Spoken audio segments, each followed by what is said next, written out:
Thank you. Please, everyone have a seat. Thank you. Thank you. Thank you. Thank you. Thank you.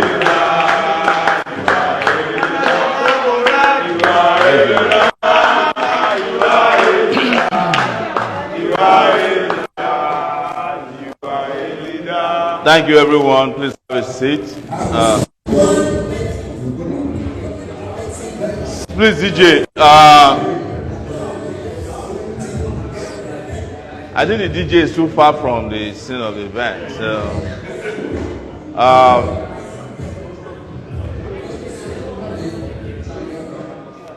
So I am very pleased to be in your midst today. This is about the third hangout we're doing after the election. And it was for us to change our strategy as revolutionaries. Is to extend our desire to reach people beyond our own circles. That's why we call it hangout. We haven't changed, we will never change, and we remain the same. Our goal is to bring about a revolution in this country, and we are not afraid to say it.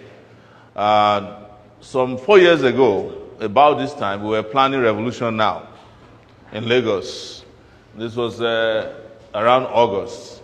And most of the people who are here and those who are not here today participated across the country in the Revolution Now protest on August 5. I was arrested on August 3rd, but the Revolution Now still went ahead in 26 cities across Nigeria.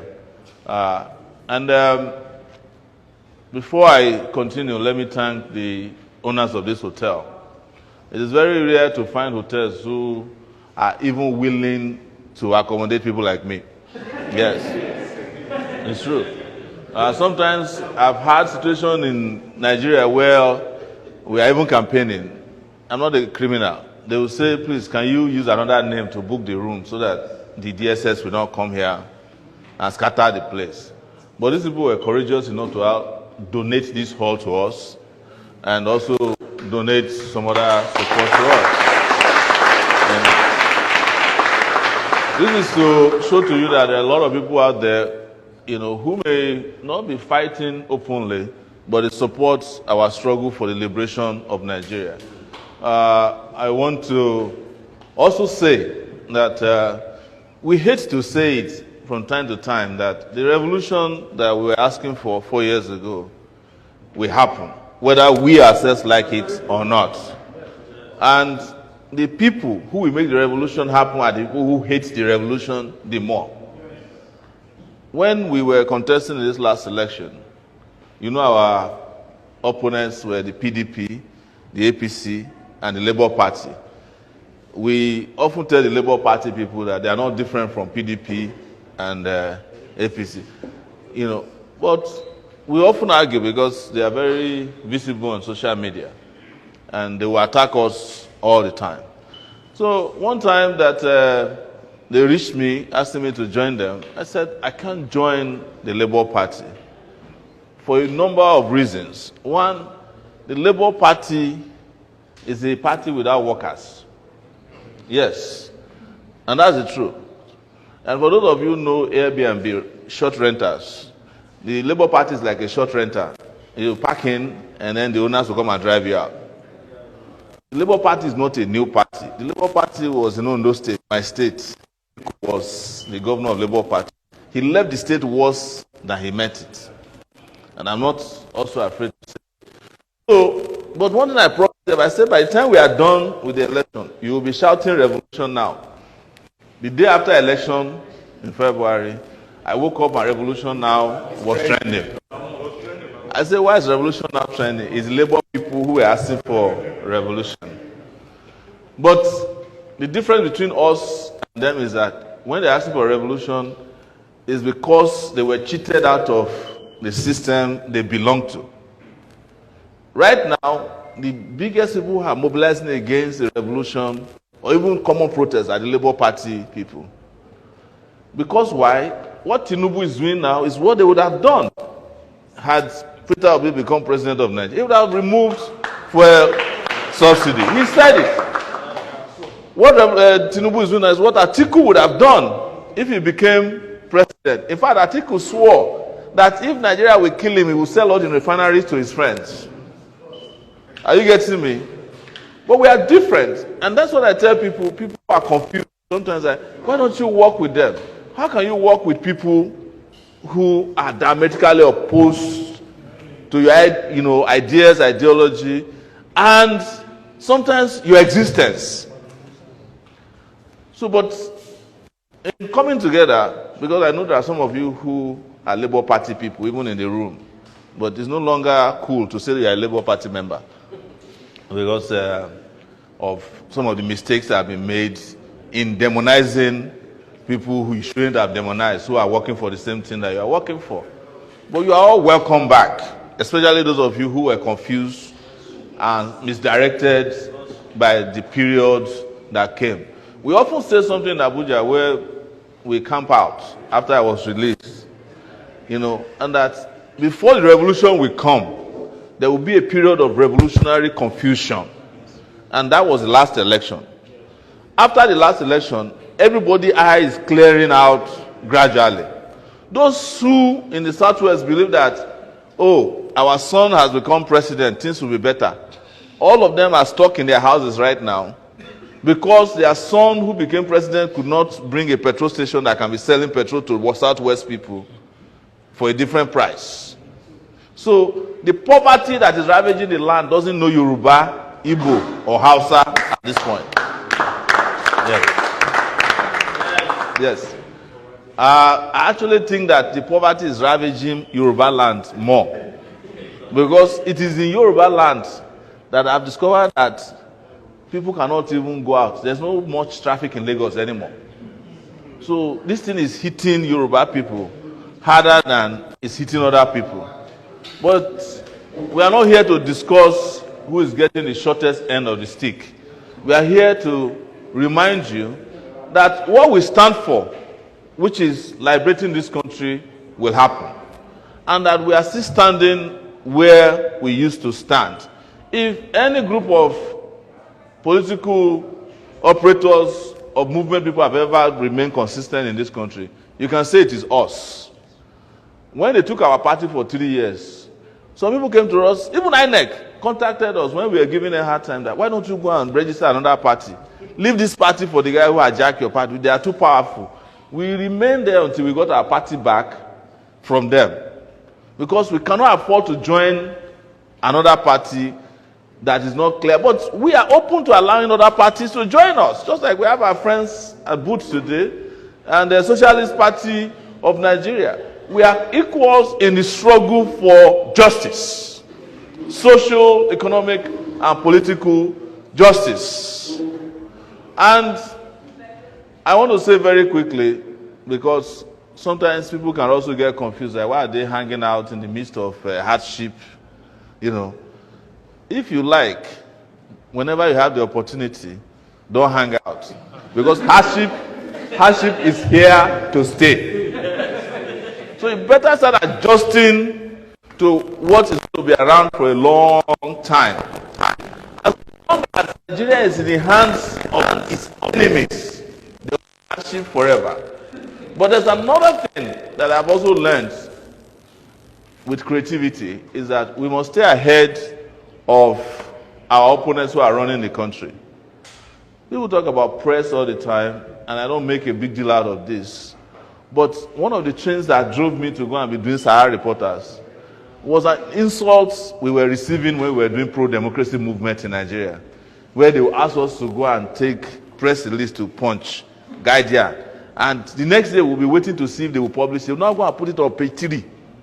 The most important story in the country will be on page 3 or page 45. And the Guardian used to have like 50 pages in those days. We will now be jubilating that our news even made it to the Guardian, because it is not those who are fighting the struggle that are writing the story of the struggle. That's what made me to do Sahara Reporters. And I can tell you that of all the struggles I've done in this country, the one they hated me most for is my work in the media world. They hate me with passion. They say, is it not Sahara reporters? My goodness, I can never forgive you. When I was arrested in 2019, the first thing they were looking for was the password of Sahara reporters in my phone. And I said, you have to be an idiot to be running Sahara reporters and be putting the password in your phone. But you know, the guys who are running Nigeria, they don't have sense. And we have to thank God for that they don't have sense. Because they are not having sense is the reason why... is the reason why they will become extinct very, very soon. Let me thank our professor. When you say people are professors in Nigeria, they think that you must have had and not look like you were born before. But the meaning of a professor is a teacher. Yes, that's the simple meaning of professor. It is not exclusive to people who have PhDs and other Ds. You understand? It is. I taught for 8 years in the US, and they call me professor. But my position is called adjunct professor, which is part-time lecturer in Nigeria. So you are a professor. Even if it is not allowed, by virtue of your own intelligence and intellectual acumen, you are a professor to me. So don't deny it when we call you professor. So you are Professor Comrade. Yes, Ogunshi, to us. One last thing you mentioned, which is very important. You see, we don't take care of our emotional needs in this country.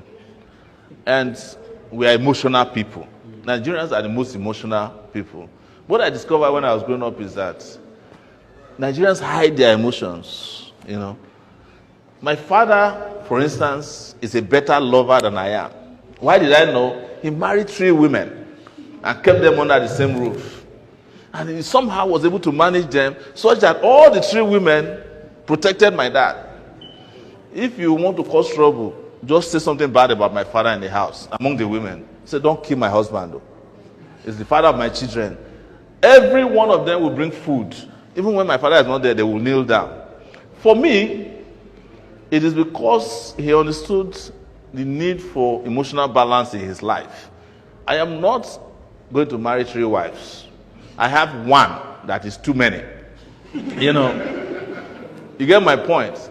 But I agree with you that we should not allow these periods to also distract us for dealing with our emotional needs. You mentioned that the ladies here could find some men here who they will date and become married to. But I'm sorry to report to you.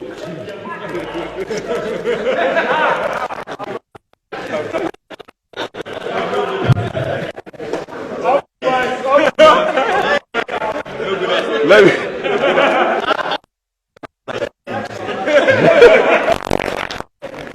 Anyways, I'm sorry to say that the economy has devastated all these men that you are seeing behind me, such that husband materials are very, very scarce in the market. It is what we should be blaming government for, that we have not placed on the doorstep of government.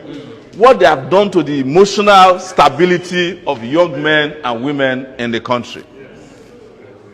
Because had the economy not been so bad, a lot of them would have settled down by now. I met a senator on a Zoom call a few days ago. Senator Kaka is his name, you know, from Ogun State. He said when he graduated, he borrowed 400 naira from the government. They gave him a school loan. Not a school fees, because they were paying for their school fees. But he was able to pay his school fees back. I mean, the school loan back within a year or 2 of graduating. When they graduated from the university, they had a car. They had to choose between 504 or B2. Do you know what I discovered in hanging out with this man? None of them have any aspiration to own a car. As a result, even when we have 1 car in Abuja, nobody knew how to drive it. Because why? Where would you get a car when you learn how to drive?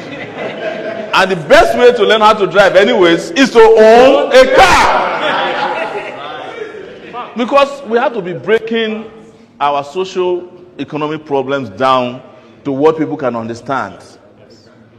But at the same time, you go to certain places in Abuja and you find people with 40 cars. I'm not making this up. Cars that they have never driven before. Houses that have never been occupied before. I saw them in Abuja. Where I was detained at the DSS, once in a while they open the back of my detention to Asokoro.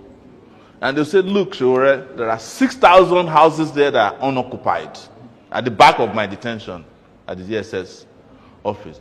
Meanwhile, there are over 6 million people looking for just a place to stay in Abuja. So, in bringing this to you, it's just to simplify our problems. Because, yes, we can socialize with them with big words. We can blame America, Europe, and everywhere for it. They are to blame for it. But it is not always true that they are the ones who make everything wrong here for us.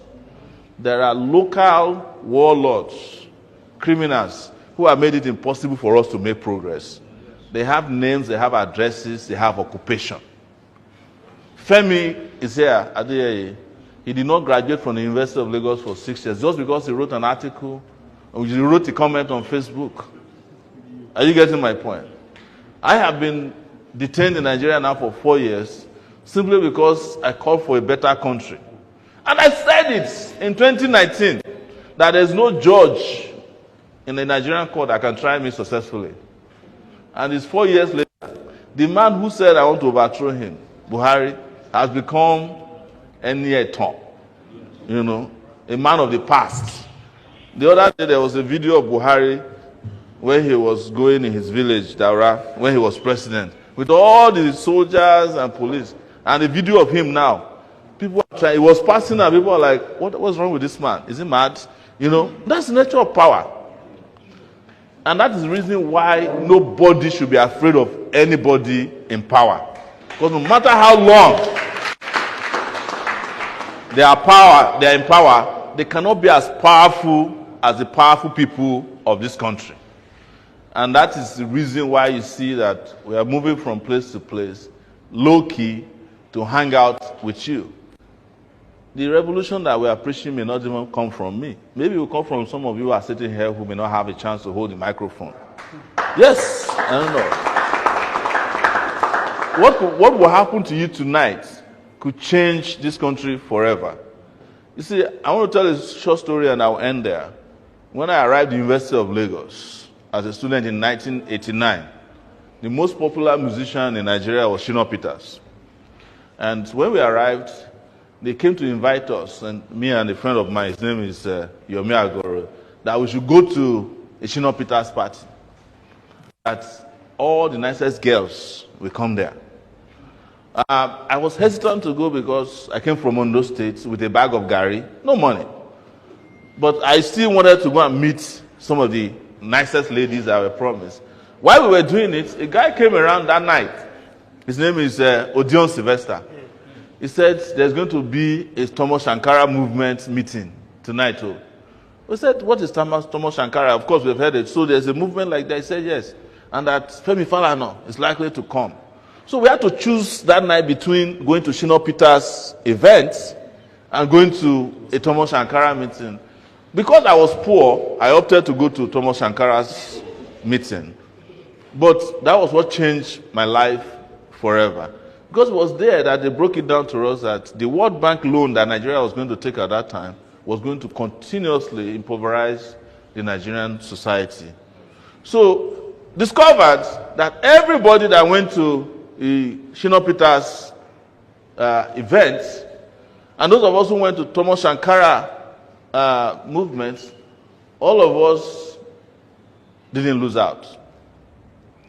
Just as the Thomas Sankara, Shina Peters people had access to some of the most beautiful ladies that night, some of us had some of the most beautiful ideas that night. Yes. And I'll tell you this, just to end where Professor Gushe said, if you have been toasted by an activist before, we know that they are better than the regular guys. Yes. Because they will be toasting you with perspectives. Perspectives. And you cannot resist the urge to say yes. So please, ladies and gentlemen, thank you so much for hanging out with me tonight. We will continue to hang out and meet. And as Omolola Pedro said, our movement, I don't want to reduce it to the party, our movement, the Take It Back movement, the revolutionary movement, the AAC party, affords women the same opportunity as men. In fact, there are women in our movement that have stronger voices than men in our movement. Because in our movement, we don't have a situation where we will finish a party and we ask women to be cleaning up after us. Even if we ask them to clean up, they will clean up because they are not the type that listen to that kind of rubbish. Lola, you know her. So, and Gift and Ewati, and so, and these are the same young females that you see who will stand in front of the DSS and hold their own against that of the government. I've been in protests with them in which I'm the one calming them down, like especially Pedro. You know, she's a little cuckoo, crazy. You know, I mean it in a good way. You know, so those of you who are here, you can be a beautiful lady and also fight for a beautiful country. Have a good evening.